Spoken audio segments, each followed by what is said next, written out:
Multi specialty হাসপাতাল। মেঘবেলা লাইভে আপনার পছন্দের টিভি চ্যানেলস সম্পূর্ণ বিনামূল্যে, শুধুমাত্র মেঘবেলা ব্রডব্যান্ডের কানেকশনের সঙ্গে। মেঘবেলা ব্রডব্যান্ড, বাংলার ঘরে ঘরে। হাওড়ার বাঁকড়ায় একটি ল্যাবরেটরি থেকে এক ব্যক্তির ঝুলন্ত দেহ উদ্ধার হওয়ায় চাঞ্চল্য ছড়িয়েছে। মৃতের নাম শেখ হামিদুল। তিনি বর্ধমানের বাসিন্দা এবং ওই ল্যাবে কাজ করতেন। এদিন সকালে ল্যাবের মালিক ইকবাল দোকান খুলতে এসে ঝুলন্ত দেহ দেখতে পান। সঙ্গে সঙ্গে তিনি পুলিশকে খবর দেন। বাঁকড়া ফাঁড়ির পুলিশ ঘটনাস্থলে পৌঁছে দেহ উদ্ধার করে ময়না তদন্তে পাঠায়। পুলিশ সূত্রে জানা গেছে, ময়না তদন্তের রিপোর্ট আসার পরেই মৃত্যুর প্রকৃত কারণ জানা যাবে। তবে ল্যাবরেটরির ভিতরে বেশ কয়েকটি মদের বোতল পাওয়া গেছে বলে খবর। Bureau report, news Bengal today.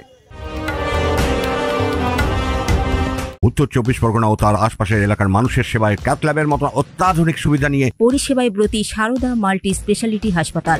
একই ছাদের তলায় মানুষ সাধারণ চিকিৎসা থেকে শুরু করে 24 ঘন্টা cath lab, MRI, CT scan, এনআইসিইউর মতো সুবিধা এবার থেকে পেয়ে যাবেন সারদা মাল্টি স্পেশালিটি হাসপাতালে। প্রয়োজনে যোগাযোগ করুন 033-2592-0730, 2593-0730, 2593-3562 ও 9331275635 নম্বরে। আমাদের ঠিকানা royal park, Kalyani express way, Barrackpore, Kolkata 7,121,000। Sarada multi specialty হাসপাতাল, পরিষেবাই হোক আমাদের মূল লক্ষ্য।